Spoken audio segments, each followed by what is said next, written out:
Salam dostlar.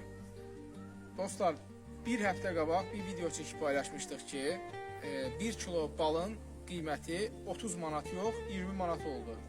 Səbəb Ramazan ayının gəlişi. Dostlar, Ramazan ayı müddətində bəli, bu dediyimiz qərar qüvvədədir. 1 kilogram balın qiyməti 30 manat yox, 20 manatdır. Sadəcə dostlar, bu videonu çəkməkdə məqsədim odur ki, çox saylı zənglər gəlir. 10 balon istəyirəm, 5 balon istəyirəm, 15 balon istəyirəm. O qiymətdən, 20 manatdan.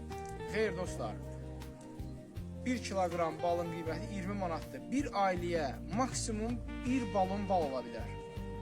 İkinci balonu istəyirsinizsə əgər, qiymət 30 manat olasın, 1 kilogramın qiyməti. Biz bunu eləməmişik ki, çoxlu bal sataq. Biz bunu eləmişik ki, Ramazan ayı müddətində hər ailə, hər ev bu gözəl nemətdən, Allahın bəxş elədiyi bu gözəl nemətdən dada bilsin. Yenə deyirəm dostlar, 1 kilogram balın qiyməti 30 manat yox, 20 manatdır. Amma Ramazan ayı müddətində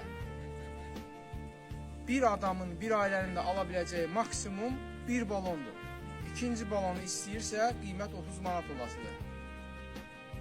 Təşəkkür edirəm, bayramımız mübarək olsun.